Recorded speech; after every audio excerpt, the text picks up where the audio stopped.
여러분 반갑습니다. 저는 공식적으로는 지난해 연말에 은퇴를 했습니다. 제가 진영호 목사님보다 나이가 한 살 어린데 제가 조기 은퇴를 했습니다. 2년 조기 은퇴를 했는데 은퇴를 한 이유는 은퇴하고 나니까 일이 더 많아졌기 때문에 제가 은퇴를 할 수밖에 없습니다. 지금은 대만에 있는 그 객가 선교 신학원이라고 하는 곳에서 제가 선교학 주임 교수로 있고 또 도서관장으로 있습니다. 전 세계에 약 1억 명 정도 되는 객가족이 있는데 객가족, 이 족속입니다. 족속 이름인데 객가족 중에서 좀 유명한 사람은 중국의 등소평이라고 있잖아요. 키 좀 작고 저보다도 훨씬 작아요. 등소평이 객가족이고 또 싱가포르의 리강요 수상이 또 객가족이었고 얼마 전에 이제 대만의 총통을 지냈던 그 차잉원이라고 하는 분이 있는데 그분이 또 객가족입니다. 이 객가족들이 특징이 상당히 그 공부를 많이 시키고 또 그러면서도 돈을 잘 벌고 돈을 엄청 아끼고 그러면서도 예수는 절대로 안 믿는 이런 독특한 민족이 객가족입니다. 그래서 복음화 이후를 뭐 대만의 평균으로 보면 대만이 한 2,400만 되는데 4,500만 중에서 한 500만 정도가 객가족인데 객가족들은 대만의 평균이 한 6% 정도 예수 믿는데요. 근데 객가족은 통계상으로는 0.3% 정도 됩니다. 근데 실제로는 제가 찾아다니니까 실제로는 0.1%가 안 됩니다. 일본보다도 훨씬 복음화율이 낮은. 그래서 중하권에 전 세계에 한 18억 정도 인구가 있는데 18억 중에서 가장 복음화가 되지 않는 미전도 종족 중에 미전도 종족이 객가족입니다. 그런 이유는 대만뿐 아니라 이제 전 세계에 이제 객가족이 있는데 이 객가족들이 똑똑한 사람들이 많아요. 그리고 객가족은 해가 다니는 모습은 저처럼 이렇게 양복을 입고 다니는 제가 이거 한국에 와서나 입고 다니지 중국에서는 대만에서는 뭐 입을 일이 없거든요. 그냥 티만 하나 걸치고 와서 설교하면 되는데 이 사람들이 겉으로는 허름하게 보이는데 실제로 집에는 돈이 많습니다. 돈이 많고 그래서 미신도 아주 많이 숨기기 때문에 모든 집에 사당이 다 있고요. 사당이 있고 그래서 그 중에서 이제 대표적인 게 이 여름에 더운데 이 사람들이 섬기는 것이 돼지를 섬겨요. 돼지를 하나님으로 모시고 섬기는데 1년 전에 이제 돼지를 이제 분양을 해주면서 마을마다 분양을 해주면 그 돼지를 잘 키워가지고 1년 후에 제일 크게 키운 돼지를 이제 그 해에 돼지 신으로 섬깁니다. 돼지 하나님 돼지로 그렇게 섬기는데 한 5, 60kg 정도 되는 돼지를 분양해 줘가지고 1년 동안 키우는데 최고로 크게 키운 돼지가 1,500kg 1.5톤 봉고만하게 키웁니다. 봉고만하게. 근데 그 더운 여름에 여기도 덥지만 대만은 더 덥거든요. 제일 더운 음력 7월 15일에 그 돼지를 신으로 모시는 행사를 합니다. 근데 그 돼지를 1년 동안 키우려니까 막 먹기 싫어하는 돼지, 나는 돼지가 먹기 싫어하는 거 처음 봤어요. 억지로 먹이는 거야. 막 억지로 막 입에 쳐였고 막 해가지고 먹여가지고 이 돼지가 이렇게 크면 이쪽 입으로 여면 이쪽으로 토해내고 그러는데 나중에는 이게 몸무게가 많이 나가니까 욕창이 생기고 그럴 거 아닙니까?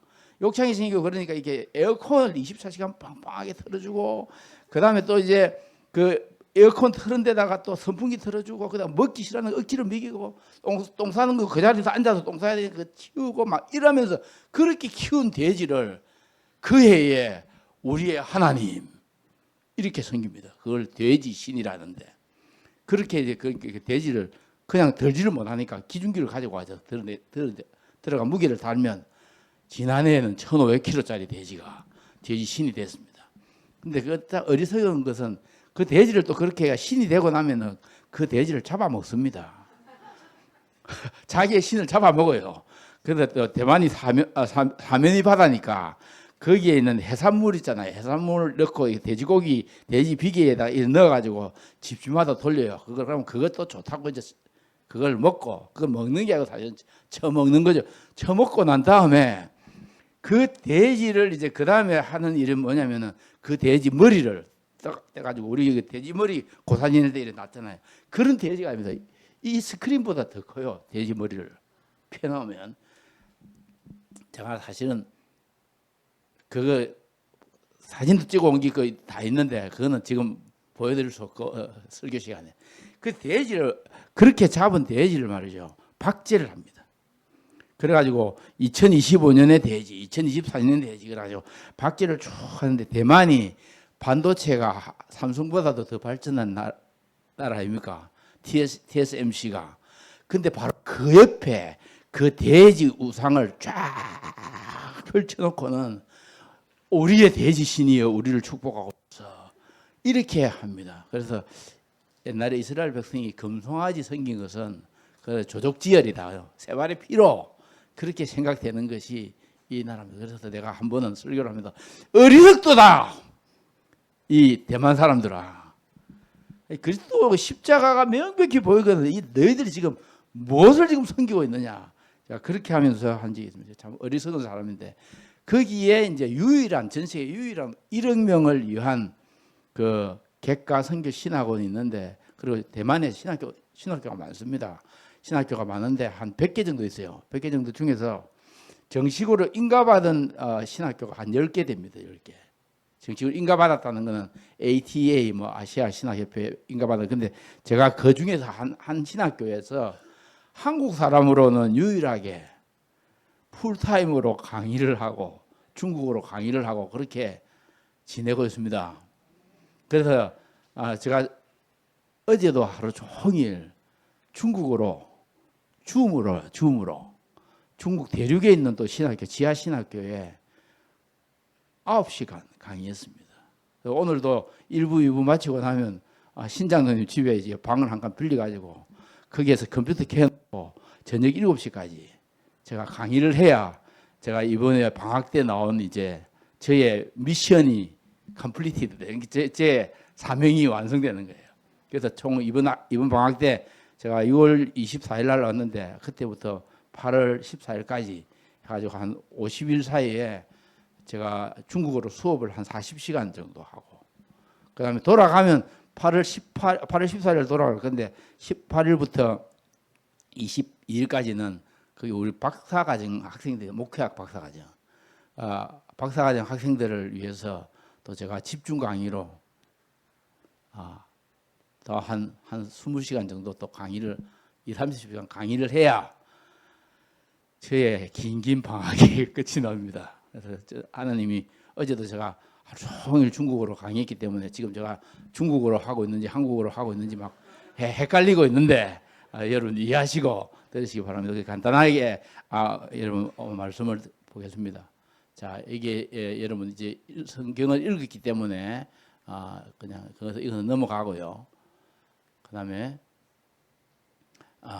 이 오늘 설교 말씀은 종의 리더십이거든요. 종의 리더십인데 당시 이제 제자들의 상황, 이런 성경 본문이 일어났을 때 제자들의 상황을 잠깐 보면 여러분 앞에 한번 보시면은 인자연구선 섬김을 받으려 아니라 도리어 섬기려 하고 자기 목숨을 많은 사람의 대속물로 주려 함이니라 이렇게 했잖아요.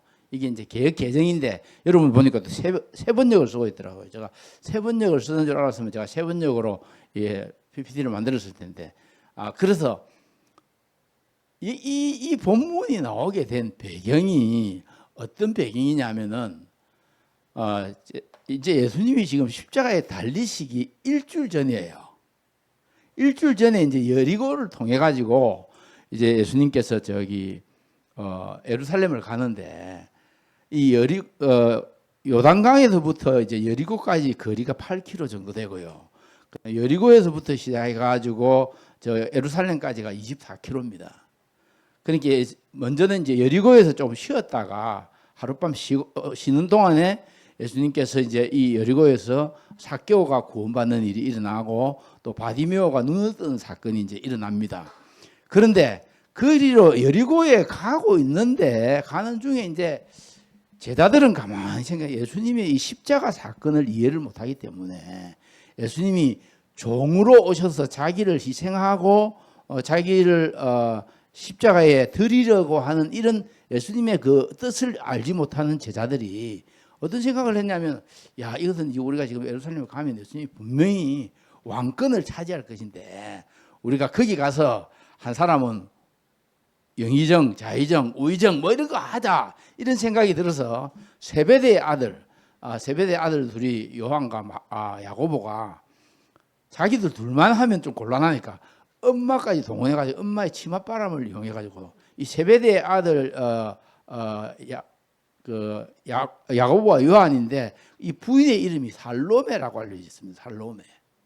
살로메인데 이 살로메는 어떤 여인이냐 하면은 제가 어제도 이제 사복음서를 이제 중국 사람하고 강의를 하면서 중국에 있는 신학생들 한 50명 대상으로 강의를 하면서 살펴본 게 살로메가 예수님의 이모입니다. 이모. 정확히 말하면은 예수님의 이모인데 그 이모 중에 한 명이 이제 살로메인데 이 살로메가 좀 살로메 업 주식회사에 이게 사모님이란 말이에요. 왜냐하면 자기 세베대 업 주식회사에 그 왕초니까 사실은 힘이 더 있는 분은 와이프거든요. 어느 곳인지 와이프가 더 힘이 있거든.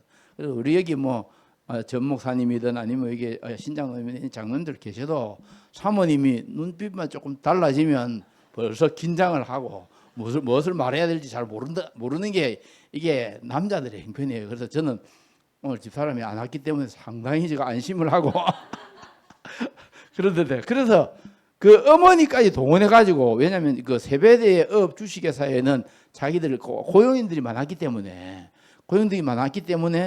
참 자주 이제 예수님 이제 그 무임으로 봉사하시니까 예수님 공개를 하고 예수님한테 또 참 잡은 고기 잡아가지고 뭐 면탕도 끓여드리고 맛있는 것도 끓여드리고 구운 생선도 드리고 뭐 이렇게 안 했겠나 생각합니다. 그래서 엄마를 동원해가지고 엄마 지금 우리 예수님이 예루살렘을 가는데 전에하고 모두 분위기가 달라. 분명히 예루살렘에 무슨 큰일이 있는데 아마도 예수님이 왕권을 차지할 것 같아. 그러니까 엄마 우리하고 같이 가서 좀 도와줘 하니까 엄마의 그 치맛바람을 동원해가지고 예수님께 찾아갔습니다. 예수님 제가 갈릴리에 있을 때에 예수님 어떻게 공개했는 그 기억하시죠? 예수님 참 제자들 먹을 것도 없는데 제가 계속해서 먹을 것도 공개하고 이렇게 선물 줬던 거 기억하시죠? 그래서 예수님 분명히 우리 아들 예루살렘 가시면 하나는 우편에 하나는 좌편에.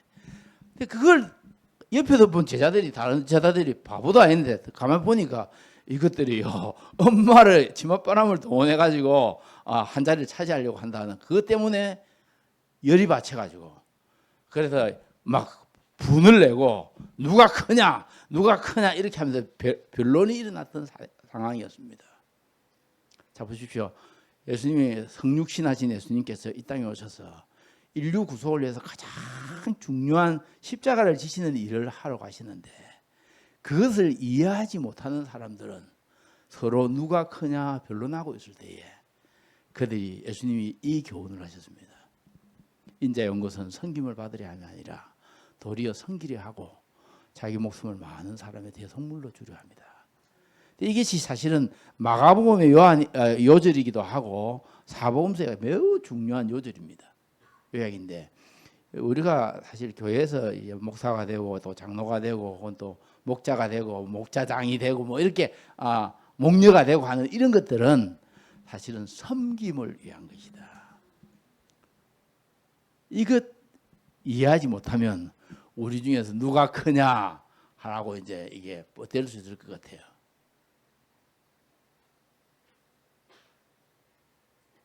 자, 제자는 섬기는 종으로 섬기는 것과 불가분의 관계입니다.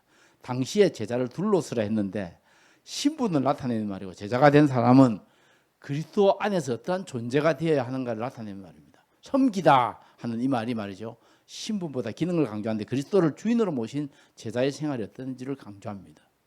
예수님은 종으로 오셔서 종으로 사셨습니다. 예수님의 죽으심은 종으로의 참모습을 보이신 것이다. 너희 안에 이 마음을 품으라고. 그리스도 예수의 마음이니 그는 근본 하나님의 본체시나 하나님과 동등됨을 취할 것으로 여기지 아니하시고 오히려 자기를 비워 종의 행체를 가지사 사람들과 같이 되셨고 사람의 모양으로 나타나서 자기를 낮추시고 죽기까지 복종하셨으니 그 십자가에 죽으심이라.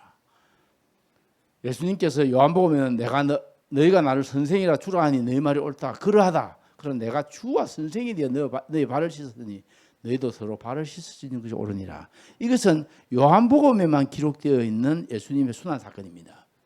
그 순환 사건 전에 제자들이 그 요한복음에 나타나는 13장에서 이제 17장까지 예수님이 최후의 이제 강론이 있는데요. 그 요한복음의 강론이 제가 보기에는 마태복음의 5장에서 7장까지 있는 산상수훈 이상으로 중요한 강론인데 그 강론 전에 예수님께서 삶으로 보이신 것이 발 씻는 사건입니다. 제자들이 먼 길을 걸어왔는데 12명이나 되잖아요. 제자들이 와서 그다음에 이제 모두 다 그 당시에 샌들 같은 그런 거 신고 와서 그렇게 이제 먼지도 많고 지금처럼 포장된 도로가 아니잖아요. 그렇게 해서 24km 되는 예리고에서 예루살렘까지 왔고 또 예루살렘에 이제 와서 이제 최후의 만찬 석상에 이제 왔습니다. 그러면 이 남자들 냄새 나는 꼬랑내가 이 보통 유명한 게 아니잖아요. 참 지금 뭐 위생관념이 철저가 발도 잘 씻고 하는데 제가 저희들이 신학교 다닐 때만 해도 발 안 씻는 신학생들이 많았습니다. 제가 기숙사에 있었는데 내가 누군지도 말하지 않는데 일본에 가서 선교한 우리 한 선교사님 계시는데 그분이 발을 안 씻는 거예요. 신학교 때. 그분이 보병 출신의 보병. 근데 발을 안 씻고 제가 이제 1층에 있는 그 침대가 있고 2층에 침대에 있는데 이분은 1층에 자고 나는 2층에 이제 자는데 발을 안 씻고는 양말을 신었던 양말을 늘 밑으로 이렇게 젖는 거예요. 그래서 내가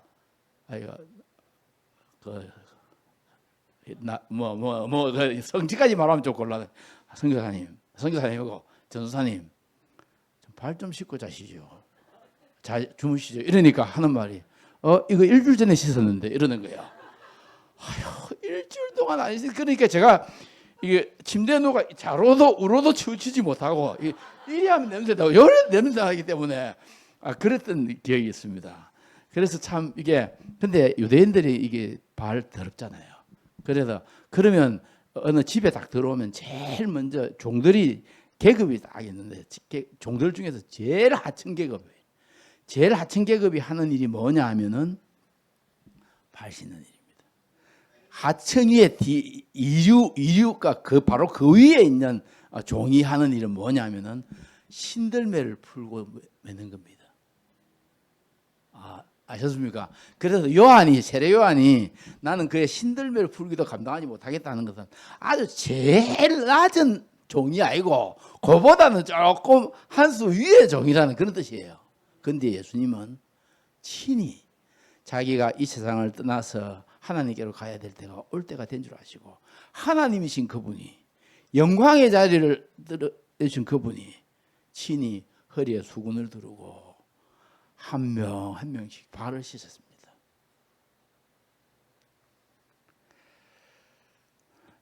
이것을 너희가 나를 선생이라 주라 하니 너희 말이 옳지만 내가 주와 선생이 되어서 너희 발을 씻었으니 너희도 서로 발을 씻어주는 것이 마땅하다 옳다 했습니다. 그래서 여러분 목자 되시고 목녀 되시면 참 힘들잖아요. 계속 뭘 희생해야 되고 또 희생해도 안 알아주고 또 그래 하는데 그런데 예수님이 그래 하셨거든요. 그래서 내가 했으니 내가 너에게 행한 것 같이 너희도 행하게 하려여 본을 보였느라 인자가 온 것은 섬김을 받으려 함이 아니라 도리어 섬기려 하고 자기 목숨을 많은 사람에 대해서 물러 주려 함이니라. 이때 이제 세례 요한의 사도 요한과 야고보가 이해하지 못했던 것, 그 어머니가 이해하지 못했던 것은 뭐냐면은 그 옛날에 인자라고 하는 것은 다니엘서에 나타나는 다니엘서 7장 13절 14절에 나타나는 영광을 받으신 그 하나님이 인자라고 하는데 그 하나님이 영광스러운 그 하나님이 사람들을 위해서 자기를 희생한다는 것 자체를 이해하지 못한 거예요. 그래서 사실은 마가복음 이 안에서는 다니엘서 7장 13절 14절과 그리고 이사야서 53장의 내용이 합쳐진 거예요. 그것을 인자의 비밀이라 해가지고 신약에는 아주 중요하게 다루는 내용입니다. 그래서 우리나라의 유명한 김세윤 박사님 같은 분은 인자의 컨셉이라고 하는 그것 가지고 신약 박사학위를 받았던 분이 있어요. 근데 여러분 벌써 박사학위 논문 한 편 떴습니다. 이거 알면 이 비밀을 아는, 이 비밀을 모르는 자들은 우리가 이 땅에 사는 동안에는 인자로서 영광만 받는 것이 아니고 우리가 자기를 희생하고 종으로서 섬기는 일을 해야 된다는 거죠. 본론에는 네 가지를 간단하게 말씀드려요. 종의 정체성, 종의 사명, 사도행전에 나타난 참된 종의 목표, 그다음에 그렇게 이제 정했습니다. 종의 정체성은 종은 주인의 소유입니다.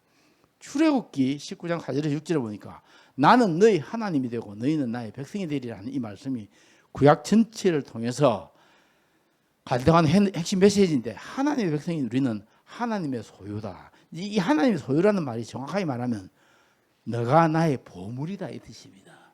하나님이 우리를 보고 너가 나의 보물이라 했습니다. 지금은 아니지만 옛날에는 그 폐물 이렇게 결혼할 때 주잖아요. 그럼 그걸 딱 훔쳐가지고 막 완전 보물단지처럼 할머니들이 막 손카 넣고 그걸 이제 그걸 애지중지하는 게 있어요. 근데 하나님이 우리를 보고 뭐라냐면 너가 나의 보물이다. 너가 나의 보물이다. 와, 이거 정말 하나님이 그거 볼 때마다 기뻐하시고 할머니나 우리 어른들이 그거 보고 기뻐하고 그것이 왜냐하면 자기들이 나중에 가부가 되거나 뭐 혼자가 됐을 때에 자기의 생활 보장이 됐거든요. 그런데 하나님이 우리를 나의 소유 삼으셨다고 하는 이 말은 나의 보물이다 말이죠. 그래서 우리는 세상과 구별되는 거룩한 백성이 돼야 됩니다. 근데 내가 애굽 사람이 어떻게 행하였는지 내가 알고 내가 내 언약을 잘 지키면 너희는 모든 민족 중에서 내 소유가 되고 나의 보물, my treasure가 되고 내가 내게 대하여 제사장 나라가 되고 거룩한 백성이 되기 거다 그랬어요. 그럼 종의 사명은 뭐냐면 주인의 뜻을 이루는 것이고 주인의 뜻을 온전히 완수한 겸손한 종에게 주인은 칭찬과 영광을 안겨주신다. 제가 참 여러분에게 감사드리는 것은 제가 우리 선교본부에 일한 지 한 40년 됐습니다. 이제 신학교 졸업할 때부터 지금까지. 그러니까 그것과 함께 그다음에 뭐 선교본부가 아무것도 없을 때 우리 재산 뭐 지금 대전에 있는 재산이나 뭐 초읍에 있는 재산이나 그런 거 다 부르는데 제가 좀 일조를 했습니다. 그렇게 해서 제 청춘을 다 드렸는데 은퇴할 때가 되니까 아무도 안 알아주는 거예요. 저 인간인지라 이게 섭섭한 마음이 많지 않겠습니까? 그리고 후원교회들이 좀 있었는데 후원교회들은 언제 받느냐는 듯이 입 싹 닦아버려요. 근데 오늘 여러분 교회 오니까 무슨 선물을 저렴하게 줘가지고 제가 들고 갈 수도 없을 만큼 선물을 주니까 제가 참 마음에 큰 감동이 있습니다. 그래서 또 우리 또 목사들도 은퇴할 때가 되면은 막 돈을 얼마나 내놔라, 뭐 그다음에 또 얼마나 은퇴금을 얼마나 내놔라, 뭐 이래가지고 그까지 막 싸우고. 그래서 저하고 같이 3.1교회 있었던 어느 목사는 은퇴하면서 뭐 돈을 뭐 10매덕을 받아가고 뭘 얻어가고 뭐 그리고 매달 얼마씩 받아가고 이랬는데 우리 선교사들은 은퇴할 때 한 번도 없더라고요. 그래도 다행히 우리가 이제 교역자 언급이라고 하는 것을 제가 이제 옛날에 있을 때에 1994년에 처음으로 우리 선교가 들어가지고 지금 선교사들은 한 30년 정도 이제 근무를 하면 한 250만 원에서 300만 원 정도를 받아요. 매월. 근데 저도 이제 그렇게 받아야 되는데 가보니까 제가 중간에 또 미국에 공부하러 간다고 안식년이 이어가지고 중간에 좀 찾아 먹은 거예요. 그래가지고 실제로는 제가 솔직하게 말씀드릴게요. 제가 매월 저한테 이제 우리 교단 응급에서 이래 주는 게 142만 원인가 3만 원을 저한테 주더라고요. 그래서 그래 괜찮아요. 괜찮은데 그건 노 프라블럼인데, 근데 우리가 이 떠날 때 이 참 어려운 건 주인의 뜻을 이루는 건데 종이잖아요. 종이 주인이 잘해주면 좋고 또 잘 안 해주면 또 그대로 좋고. 근데 제가 은퇴하고 나니까 더 바빠져 가지고 지난 학기에 제가 말했잖아요. 우리 풀타임 전임 교수들이, 대만에 있는 전임 교수들이 6시간씩 가르치면 한 주에 많이 가르치는 겁니다. 근데 제가 지난 학기에 한 주에 15시간 가르쳤습니다. 한국어로 가르친 게 아니고 한 주에 15시간씩 가르쳐요. 구약과 신약과 설교학과 그다음에 선교학과 뭐 문화인류학 다 가르치는 거예요. 그래서 하나님이 참 제 소원이 뭐냐면, 하나님 제가 녹슬지 않고 닳아서 없어지게 사용되게 하옵소서. 그랬더니 우리 학교에 이제 원장이 저보고 하는 말이, 하목사님은 건강도 좋고 하니까 90이 될 때까지 우리 학교에 풀타임으로 일해주세요. 그러면서 지난 학기부터는 무슨 제안을 했냐면, 풀타임 교수니까 풀타임 교수만으로 돈을 드리겠다고. 그러면 좀 괜찮을 거 아닙니까? 뭐 한국에서도 받고 많이 괜찮을 거 아닙니까? 그런데 제가 이런 지하에 저와 집사람이 거절했습니다.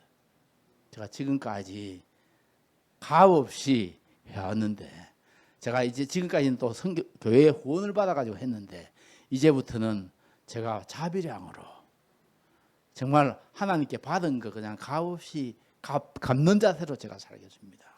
그것이 그렇게 하고 나니까 마음도 편하고요. 또 제가 일하는데 더욱더 열심을 내는 것 같아요.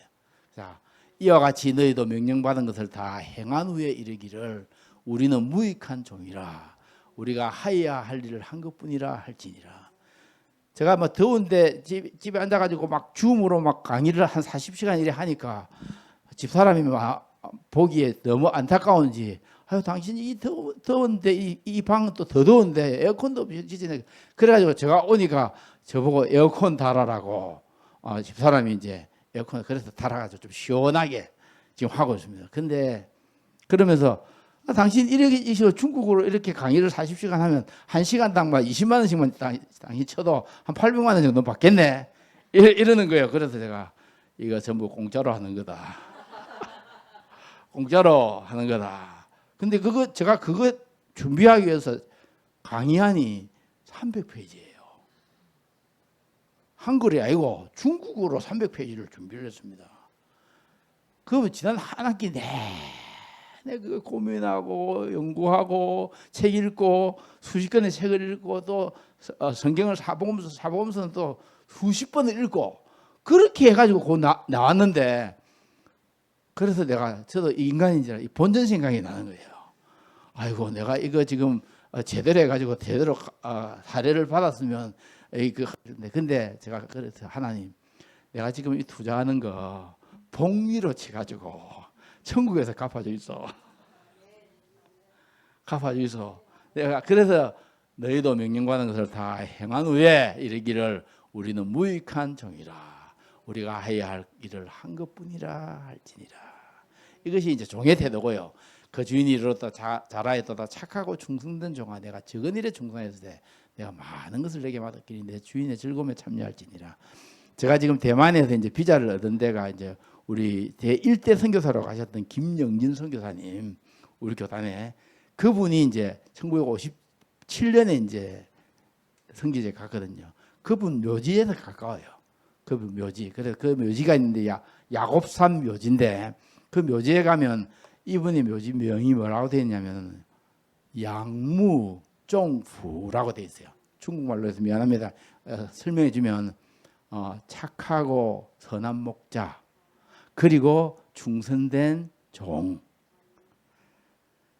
그렇게 비석에 적혀 있어요. 근데 제가 저희 학생들을 데리고 거기 가가지고 말할 때 하목사가 죽으면 내가 여기다가 묘지를 하나 준비를 해놓을 테니까 하목사가 죽으면 거기에 한마디 더 이어주면 좋겠다. 착하고 선한 목자, 그리고 충성된 종, 그리고 하나님이 기뻐하시는 사람. 다오선 시위애들은 제가 정말 그렇게 마지막에 제 비서에 그렇게 써지기를 바라요. 언젠가 우리가 다 떠납니다. 제가 보니까 저보다 나이가 어린 사람도 이번에 저희 후배도 세상을 떠나고, 우리 그 강하전 부인이 저보다 15살, 14살이나 어린데 갑자기 세상 떠났어요. 강봉관인데 이름이 본래 강봉관이 그 김현실이라고, 우리 선교대회 왔는데 7월 달에 선교대회 왔는데 선교대회 와서 연락을 하면 연락이 안 되는 거예요. 그래가지고 그 남편이 집에 가보니까 집에 가서 아무 데도 없어. 혹시나 싶어서 화장실에 갔는데 화장실에서 막 혈압이 올라가지고 심장마비로 세상을 떴는데 그 나이가 55세였습니다. 지지난해에는 또 저희 또 후배가 50살에 또 세상 떠났잖아요. 그래서 다 우리 모릅니다. 우리 하나님이 오라면 언제든지 가야 될 준비하고 살아야 되는데, 그랬을 때에 하나님이 잘하였도다 착하고 충성된 종아, 내가 적은 일에 충성하여서 내가 많은 것을 내게 맡기리니 내 주인의 즐거움에 참여할지어다.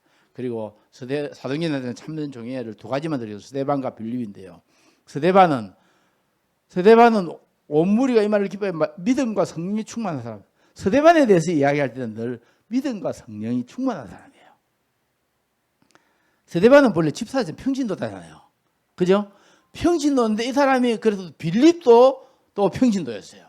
제가 두 사람만 사도행전에 나오기 때문에 간단하게 말씀드리고, 또 스데반에 보면 스데반이 은혜와 권능이 충만하여 큰 기사와 표적을 민간히 행하니, 야, 이게 목사님만 하는 게 아니고 목자도 목녀도 민간의 큰 표적과 기사를 행할 수 있단 말이에요. 근데 이 사람이 또 어쩌냐면 각 나라에 온 사람들하고 변론을 하는데, 스데반이 변론하는데 스데반이 지혜와 성령으로 말함을 그들이 능히 당하지 못하니, 이게 참 중요한 이야기입니다. 이게 누구하고 변론했냐면은 거기 보니까 길리기아에서 온 사람이 있다 했잖아요. 길리기아 수도가 어디냐면 다소입니다. 다소.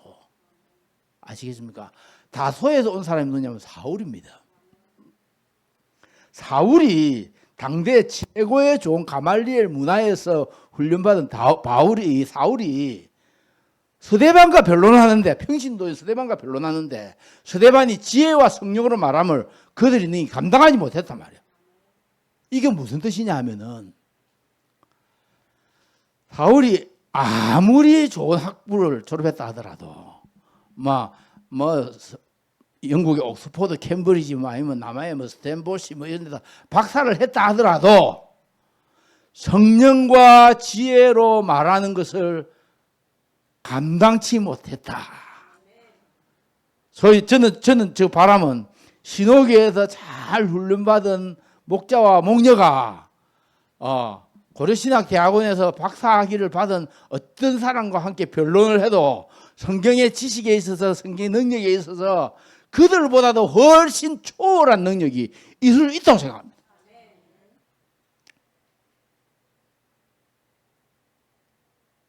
여러분, 학위에 속지 말기를 바랍니다.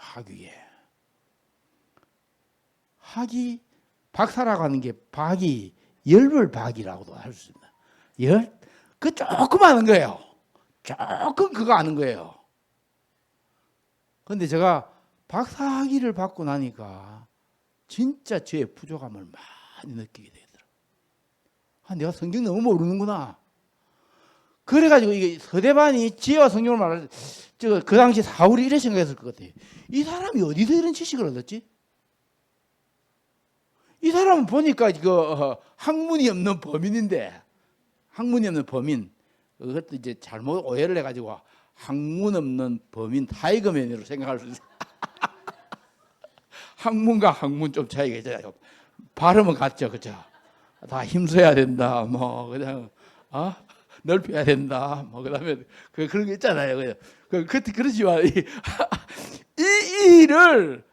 이 학문이 없는 보통 사람인 줄 알았는데 어디서 이걸 배웠을까요? 여러분 사실 사도행전을 자세히 보면은 그 당 초대교회 신자들은 날마다 집에서 떡을 떼고 날마다 사도의 가르침을 받고 날마다 가정교회를 하고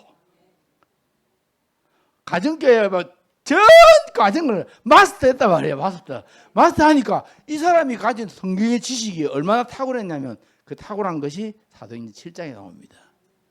사도 7장에 보면은 구약 역사 전체를 꿰뚫는 설교를 스데반이 누구 앞에서 한다고요? 사내들인 공의 앞에서 합니다. 사내들인 공의에는 당대에 제일 뛰어난 신학자들이 꽉 완전 모여 있는데 그 앞에서 구약을 완전히 관통하는 설교를 합니다.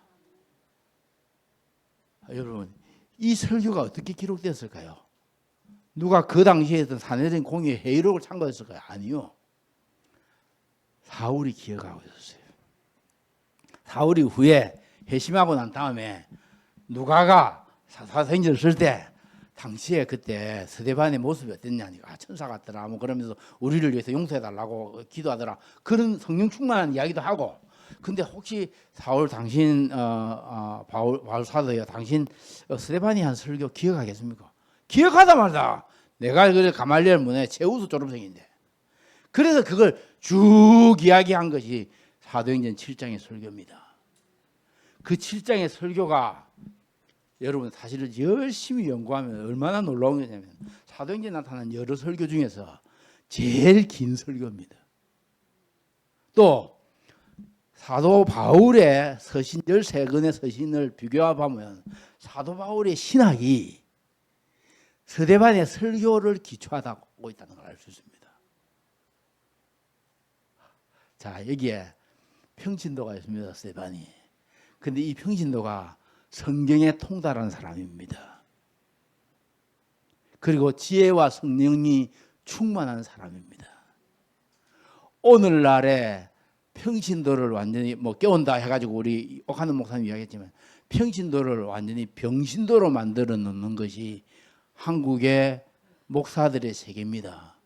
그래서 제가 평신도 중에 어떤 집사님이 열심히 성경 배우러 가니까 젊은 목사가 자기 엄마뻘 되는 이 권사님 보고 당신이 이렇게 열심히 성경을 배우니까 우리가 교회에서 설교하면 이거 우리 설교가 가치가 떨어지지 이렇게 하면서 자기를 지적하더랍니다. 그래서 평신도가 병신도가 되지 않아야 됩니다. 이해하시겠습니까? 서대반 지혜와 성령으로 말했던 사람입니다. 서대반이 성령 충만하여 하늘을 보고 말했습니다. 그 다음에 또 빌립을 또 생각해 봅시다. 빌립은 또 7 집사 중에 하나입니다. 이 사람은 집사 중에서 집사로서 교회 섬기는 일과 재무관리나 구제하는 일 열심히 하면 되는데 이 사람이 뭘 했냐면 아무도 안 가려고 하는 사마리아에 가가지고 사마리아 사람들이 개처럼 취급하는 그곳에 가가지고 그래서 유대인들이 기도하면서 우리를 사마리아인으로 태어나지 않게 된 것을 감사합니다. 그렇게 기도했습니다. 우리가 문둥병에 태어나지 않은 것 감사합니다. 사마리아인으로 태어나지 않은 것 감사합니다. 우리가 또 여자로 태어나지 않은 것 감사합니다. 이렇게 이야기했는데 그런 사마리아인에게 가서 복음을 전하니까 보십시오. 무리가 빌립의 말도 듣고 행하는 표적도 보고 한 마음으로 그가 하는 말을 따르고요. 그다음 많은 사람이 붙었던 더러운 귀신들이 크게 소리를 지르고 나가고 그래서 많은 중풍자 못 걷는 사람이 나으니 그 성에 큰 기쁨이 있더라. 저는 생각하기에 이 목녀님들이 신호교회에서 나가시면 많은 사람에게 있는 귀신이 나가고 중풍병자 못 걷는 사람이 낫고 그렇게 함으로 그 성에 큰 기쁨이 있는 이 신호지역이 완전히 뒤집어지는 그런 역사가 일어나기를 주의 이름으로 축복합니다. 그래서 빌립의 사역은 다 말할 수 없고 다 말할 수 있지만 간단히 말하면 사마리아 부흥의 주인공이잖아요. 그뿐 아니라 빌립이 타문화 선교 제1차입니다. 이디오피아 내시에게 보면 사실은 제가 기회가 되면 이 본문을 가지고 또 이제 나누고 싶을 때가 있는데 정말 귀한 본문인데 이디오피아 내시요. 이디오피아에서 예루살렘까지 왔다 갑니다. 이해하시겠습니까? 이디오피아에서 예루살렘까지 왔다는데 거리가 1,500km입니다. 가고 오고 3,000km입니다. 가는데 3개월, 오는데 3개월입니다. 이해하시겠습니까? 한두 명이 간 게 아닙니다. 이 사람이 재무장관이었기 때문에 한 50명 정도가 갔을 것이라고 생각합니다. 그럼 이 사람이 왜 그 먼 길을 왔다가 갑니까? 6개월 걸려가지고. 그리고 6개월 동안 걸렸을 뿐 아니라 또 거기 가서 최소한 한 2달 정도 있었는데, 근데 이 사람이 예루살렘에 가서 환영을 받았을까요? 환영을 받지 못했을까요? 환영 못 받았습니다. 왜냐하면 세 가지 조건입니다. 하나, 이방인이거든. 그리고 흑선생이거든. 흑선생이거든. 흑선생 환영 못 받아요. 그것뿐 아니라 이 사람 내시입니다. 내시는 구약 성경에 보면은 하나님 외에 들어가지 못합니다. 그 산준적인 장애를 가지고 갔다가 왔는데 이 사람이 완전히 마음이 꿀꿀하죠. 왜냐하면 아무도 자기를 환영하지, 자기는 큰 돈을 헌금을 했을 거예요. 이디오피아에 그리고 그 내려가는데 자기 마음이 이 복음을 듣지 못했기 때문에 쿨쿨한데, 그래도 이제 돈은 많으니까 양피지 두루마리 70인용 성경을 샀습니다. 70인용 성경이 그 당시에 이 교회 전체 사는 것보다 비싼 가격입니다. 그런 거 사가지고 한 50명이나 되는 사람들하고 마차 주문해가지고 천천히 가다가 이제 읽고 있는데, 거기에 누가 전도하러 갔냐? 빌립이 갔습니다. 빌립이 약 100km 떨어진 사마리아에서 와가지고 마차가 빨리 가는 거야. 천천히 타다 이래 갈 거 아닙니까? 가는 거를 헤이 헬로 그러면서 그렇게 옆에 누가 따라오니까 좀 천천히 가자 이제 이렇게 내시가 이야기했겠죠. 이 옆에 내시가 네가 이야기하면서 그래 이런 것을 깨닫느냐. 그게 뭐 이런 걸 가만히 들으니까 이사야서 53장을 읽고 있단 말이에요. 그러니까 그 사람이 가르쳐 주는 사람이 없는데 내가 어떻게 알겠습니까? 그래서 올라타라 타서 읽는데, 여러분 생각해 보십시오. 그 당시 양피지에 서졌던 이제 성경은 장절의 구분이 없습니다. 이사야서는 이사야서 전체 한 권입니다. 한 줄로 이렇게 읽습니다. 그런데요, 여러분 성경 볼 때 여러분에게 딱 주시는 말씀 있잖아요. 그거는 딱 필이 꼽히잖아요. 그죠? 내시도 만약에 성경을 제대로 읽었다면 이사야 56장을 읽었을 겁니다. 이사야 56장에 어떤 말이 있느냐면, 이사야 56장 제가 참고로 내가 찾아가서 읽어드릴게요. 56장에 보면 56장에 이방 사람이라도 주님께서 온 사람은 주님께서 나를 당신의 백성과는 차별하신다고 말하지 못하게 하라. 고자라도 나는 마른 장자기에 지나지 않는다 말하지 못하게. 이 고자가 뭐예요? 내시 아닙니까? 고자. 여러분 만약에 이 56장이 여러 번 나와요. 이게 이방인 고자.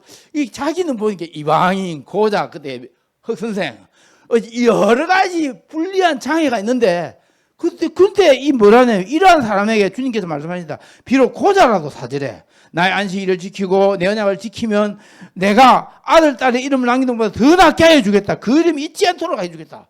그렇게 이래 말했는데, 성경은 이래 말하는데 왜 이 사람들은 고자라고 나를 무시하지요? 예? 왜 이 사람들 이방인이라고 나를 무시하지요? 그러는 마음으로 가고 있는데 이 사람이 다시 성경을 읽을 때 이사야 53장 그 부분을 읽게 됐던 겁니다. 그리고는 빌립한테 가르치는 사람이 없으니 어떻게 내가 이걸 깨닫겠습니까? 이렇게 하면서 이분이 이제 성경을 듣고 오아시스가 나와요. 물이 있어요. 이 물이 있는데 내가 지금 세례받는 거 뭐가 어려우냐? 자, 여기 또 중요한 단서가 있습니다. 빌립이 목사도 아닌데 세례 줄 수 있습니까? 없습니까? 못 주죠. 우리로 하면. 근데 이게 빌립이 줬습니다. 평신도가 세례 줬단 말입니다. 예수님이 가서 너희는 가서 모든 족속으로 제자를 삼으라 했을 때, 모든 족속으로 제자를 삼으라 했을 때 너희는 11명의 제자입니까? 아니면 그 당시 같이 있었던 500명도 같이 있었는데 500명까지 포함합니까? 포함하죠. 그러면 남녀노소 다 너희는 가서 모든 족속으로 제자를 삼고 아버지 아들과 성령의 이름으로 세례를 주고 내가 너에게 분반 모든 걸 가르쳐 지키게 하라. 이것이 적용된다 이 말입니다. 그러니까 이게 무슨 가정교회를 하거나 뭐 이렇게 한 이 세례를 주고 전도하고 하는 것이 특별히 목사만 하는 일이 아니고 평신도 누구나 다 선교사고 평신도 누구나 다 이 일에 동참해야 된다 이 말입니다. 제가 지금 이런 걸 열심히 지금 대만에서 가르치고 있잖아요. 열심히 가르치면서 제가 그래서 아직도 팔팔한데 뭐 이 1부에도 설교를 빨리 마쳐야 되고 또 2부에도 마쳐야 되고 또 5회는 또 중국어로 또 강의를 5시간 해야 되고 막 이러니까 제가 어쨌든 간단하게 맛만 보여드리겠습니다. 그래서 여러분 말씀드리는 것은 빌립이 다문화 선교를 제일 먼저 했어요. 바울보다 먼저 했다. 이해하시겠죠? 바울보다 먼저 했다. 그 다음에 자녀들을 주 안에서 양육했는데 이 사람이 4명의 딸이 있는데 처녀로서 다 예언하는 자라 했습니다. 자, 그 예언자 선지자 아무나 되는 거 아닙니다. 자녀들을 잘 주 안에서 키워서 하나님의 사람으로 키웠어요. 그 다음에 사도 바울이 1차 2차 선교 여행을 올 때마다 가이사라를 들렸는데 거기에 빌립의 집이 있어서 빌립이 집이 사도 바울의 선교 지원센터가 됐습니다. 여러분 이런 사람 되기를 바라고 이런 교회가 되기를 바라고 이런 목장이 되기를 바랍니다. 자, 종의 목표는 주인을 기쁘시게 하는 겁니다. 내가 붙드는 나의 종 내 마음에 기뻐하는 자 내가 택한 사람을 보라. 내 영을 그에게 주었은지 그가 이방에 정의를 베풀리라. 예수께서 세례를 받으시고 물에 올라오실 때에 하늘에 소리가 있을 때 이는 내 사랑하는 아들이요 내 기뻐하는 자라. 자, 내 기뻐하는 자라. 제가 정말 이 말씀 듣고 싶어요. 사실은. 그래서 제가 이 말씀을 듣고 싶은데 하나님이 예수님에 대해서 내 기뻐하는 자라 하는 이건 내가 이해가 돼. 안 그렇습니까? 하나님의 아들이니까. 근데 하나님이 하민기를 보고 내 기뻐하는 자를 할 수 있을까? 그래서 제가 그러다가 이 스바냐서를 봤습니다. 스바냐 3장 10절을 보니까 너희 하나님 여호와가 너희 가운데 계시니 그는 구원을 베푸실 전능자이시라. 그가 너로 말미암아 기쁨을 이기지 못하시고 너를 잠잠히 사랑하시고 너로 말미암아 즐거이 부름이 기뻐하시라. 여기 보니까 너희 하나님께 하민기의 하나님 여호와가 하민기 가운데 계시니 그는 구원을 베푸실 전능자가 그가 하민기로 인하여 기쁨을 이기지 못하시고 하민기를 잠잠히 사랑하시고 여기 여러분의 이름을 다 집어여 보세요. 여러분 보고 하나님이 기쁨을 이기지 못하시는 그런 교회가 되기를 바랍니다. 그런 개인이 되기를 바랍니다. 그때 진짜 여러분 인생이 성공한 인생입니다. 뭐가 성공한 인생이에요? 하나님이 제가 인생 마지막에 다 됐을 때 제가 하나님한테 갔을 때 제 눈물을 씻기시면서 하민기 너 참 수고했다. 수고 많았다. 그러면서 눈물 씻기시면 그때 제가 너무 기뻐서 근데 하민기 뭐 이것저것 벌벌거리면서 돌아다니는데 너가 누구? 난 니는 모르겠다. 내가 너희를 도저히 알지 못하노라. 이러면 완전 망한 겁니다. 그렇지 않습니까? 그래서 우리가 한 분 청중 하나님만 바라보고 사는 여러분 인생 되기를 바랍니다. 자, 방질 목사님께 이야기를 잠깐 보고 이제 마치겠습니다. 제가 참 선교사들 중에서 우리나라에 여러 선교사님 있지만 방질 목사님 참 좋아합니다. 이분이 1911년에 태어나가지고 2015년에 태어난 거예요. 한국 나이로는 105살 살았고요. 104살 살았는데 이분이 중국에 21년 있었고 선교사로 그것도 일제시대 때 1937년부터 57년까지 있었고요.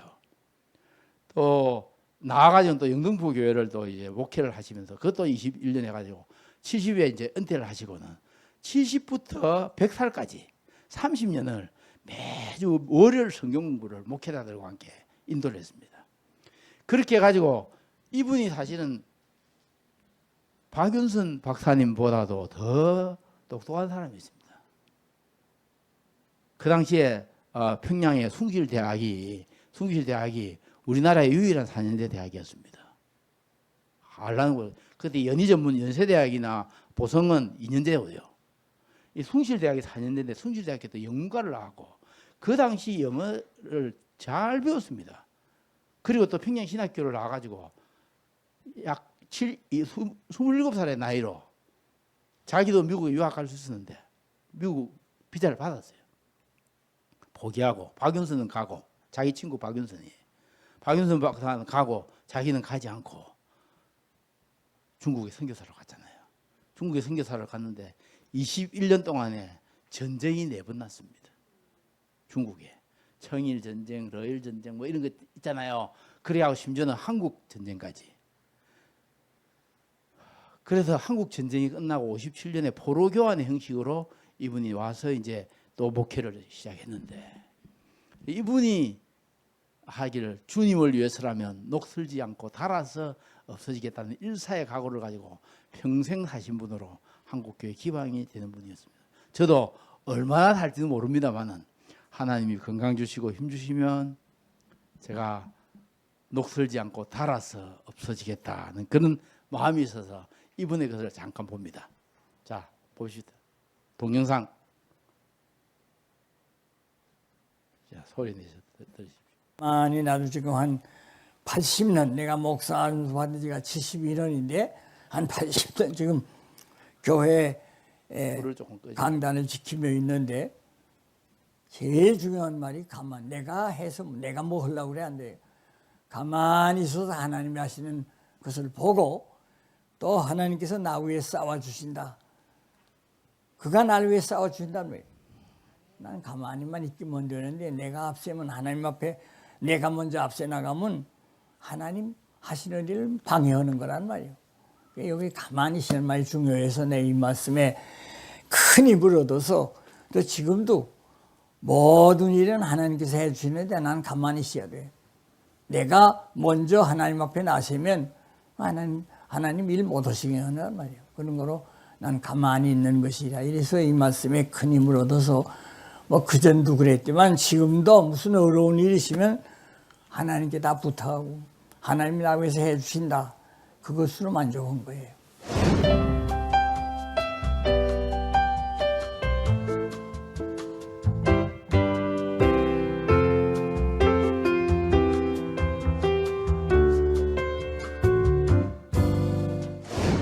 그래서 사도 바울도 하나님의 뜻대로 살아보려고 했었지만은 안 되더라고요. 그래서 어라 슬프다 나는 곤고한 사람이라 누가 이 사망에서 날 구원하랴 절망의 절규를 했다는 거예요. 그 사도 바울이 우리가 성사도 바울이 자기의 뜻대로 해보려고 하다가 못하고니 절망을 했는데 그 큰 교훈이에요. 오늘 나만 아니라 모든 주의 종들은 내 생각이 앞서면 내 IQ, 내 이상이 앞서면 하나님 일 못하시게 하는 거란 말이야. 안 하시게 하는 거란 말이야. 그러면 그 실패의 쓴잔을 마시게 되는 거예요. 내가 할 수 없단 말이야. 그래서 여러분들 다 나와 같은 체험을 할 줄 알아요. 다시금 말하지만은 하나님 앞서지 말자. 하나님 따라가야 된다. 내 도라는 것보다 내 길은 그저 한 길이란 말이야. 하나님의 아들이 사람 되어 와서 내 죄를 위하여 인간의 죄를 위하여 속죄했다. 구속했다. 대속했다. 그를 믿으면 나 사죄함 받는다. 요거의 복음의 핵심이거든. 요것만 꼭 잡고 나간단 말이야. 뭐 다른 건 우리 지금 뭐 교세가 는다. 교인이 많이 는다. 내가 오래 했다. 그거 자랑할 것도 없어요. 나는 80도 넘어간 그저 예수님이 나 위해서 속죄, 대속, 구속하여 그를 믿음으로 사죄함 받고 하나님의 자녀가 됐다. 이 속죄 구령의 복음의 핵심을 언제나 꼭 잡고 설교에도 내용이 물론 말은 다르지만은 직접 간접으로 속죄 구령이에요. 죄를 속하고 영혼을 구원해주는 이것이 이리관계에서 꾸준히 나온 거예요. 난 이것밖에 없다. 글을 써도 그 내용이고 말해도 그 내용이고 그게 내가 받은 본분이고 내가 받은 일이요. 내가 받은 전원의 일이에요. 그 다음에 그 덧붙여서 하는 말은 눈물의 사람 되게 해주세요. 기도는 눈물의 기도예요. 내가 할 수 없어요. 아이들이 왜 울어? 아들이 우는 것이 엄마 찾는데 운단 말이에요. 엄마는 벌써 들어보면 젖 먹을래나? 혹은 뭐 기저귀 갈아 달래나 안단 말이에요, 어머니.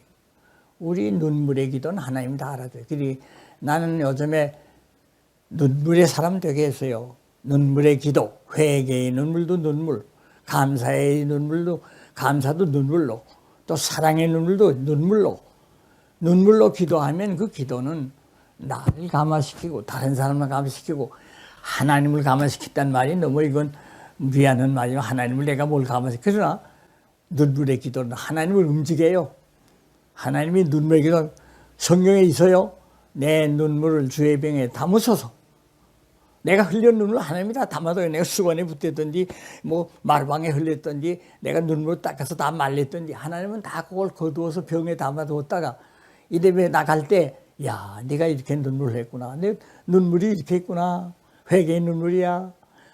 감사의 눈물이야. 사랑의 눈물이야. 병을 가지고 나와서 눈물이 하나도 아까워서 흘릴 수 없단 말이에요. 그러게 애통하는 자는 복이 있나니 제가 위로함 받을 것이 성경에 있다. 눈물에 비례해서 위로받는다고. 자, 우리야 돼.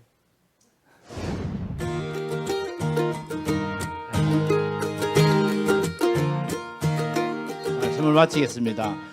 끝에 끝 부분을 좀 보여주십시오. 끝 부분.